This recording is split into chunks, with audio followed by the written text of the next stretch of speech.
Zu uns gekommen ist Garry Kasparow, einer der Starredner hier am Institutional Money Kongress, der nicht nur als Schachweltmeister in die Geschichte eingehen wird, sondern auch als einer der härtesten Kritiker von Wladimir Putin, schon lange bevor der Krieg in der Ukraine ausgebrochen ist. Garry, thank you for being with us here. First of all, a question to the chess champion. How much is strategy, how much does intuition play a role in a chess tournament? I think it's difficult to separate strategy and intuition because many strategic decisions are based on your evaluation, and sometimes your evaluation requires intuitive assessments. So that's why I think it's just trying to divide these elements of decision making, like strategy, tactical implementation, and intuitive assessment. It's probably counterproductive because it also depends very much on your nature. We're all different. Decision making is as unique as our DNA or fingerprints. So that's why we have to make things that are most comfortable for us. And I'm an intuitive and quite aggressive player, which again doesn't say that it's a right approach, the only approach, because other people could be less intuitive and sort of a more, micromanagers. But it's very important that you understand who you are before you create your own decision-making formula that will make you more successful. And you always try to actually create conditions, playing conditions, whether it's game of chess, whether it's a business deal or political campaign or, God forbid, war, that put your advantages on display and also undermine the strengths of your opponent. What can an institutional investor or a fund manager, what can he learn from a chess champion? Look, it's not about chess champion. It's about my experience as a chess player. And in my book, How Life Imitates Chess, I talked about the nature of decision making, because we all make decisions.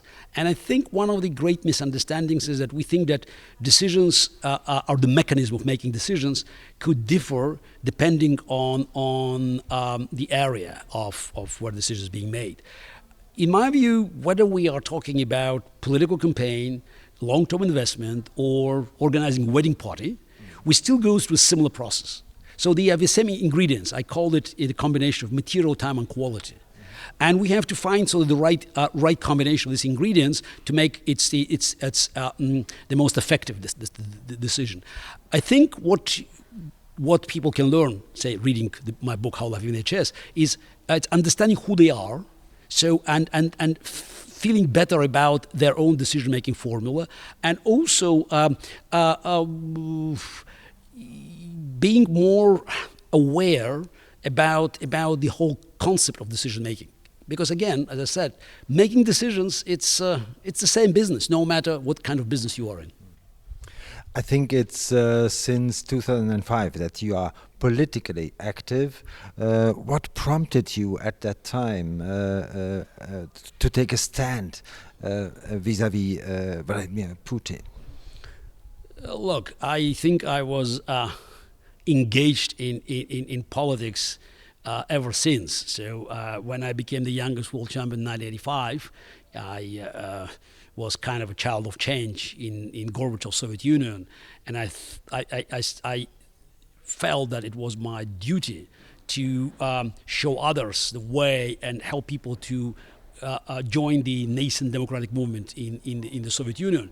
So I would say that ever since I was back and forth in Soviet and Russian politics, trying to lead by example.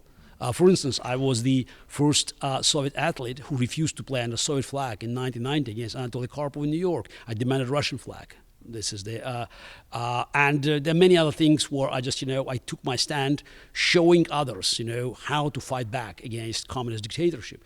In Russia, so I've been a big supporter of Boris Yeltsin, though I think some of the decisions we made, supporting Yeltsin unconditionally were wrong. And when I saw Yeltsin voluntarily giving his power back into the hands of KGB, I got really worried. And I, at the presentation, I showed my first article where I warned about Putin back in 2001 in the Wall Street Journal. And at one point I thought, look, it's also my duty to do whatever I could, not that I expected to win, but it's just, sometimes you do things that, that are right. And in 2005, I moved from chess into this political fight.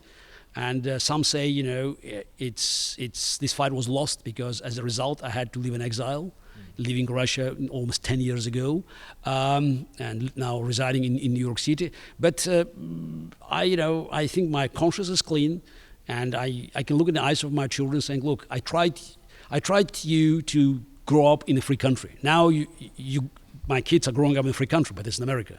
But I still believe that there is a chance, historic chance that we should not miss if this war in Ukraine offers us this opportunity to bring Russia back to the family of civilized nations. You mentioned during your presentation here at the Congress that you are in principle an optimist. So do you have some kind of hope that this war can be ended in what way ever? Look, every war ends eventually. I think it is the judging from the information is available now for us, and I'm not a military expert, but I look at the numbers, I look at the news. We saw that Ukrainians not just survived the first onslaught, and for 100 days they have been fighting overwhelming force.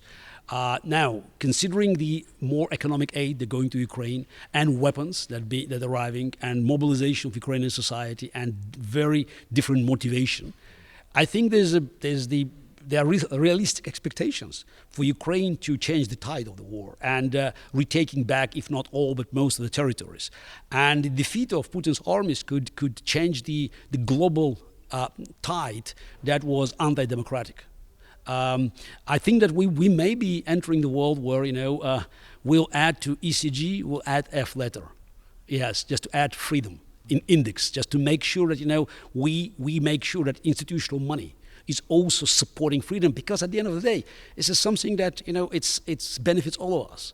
When people are debating, this about advantages of free world and unfree world, I always tell them there's a simple, proof, the advantages of our world. China gave us virus, America gave us a vaccine. Though, of course, Pfizer had its German roots as well. Thank you very much, Garry, for being with us. Thanks a lot.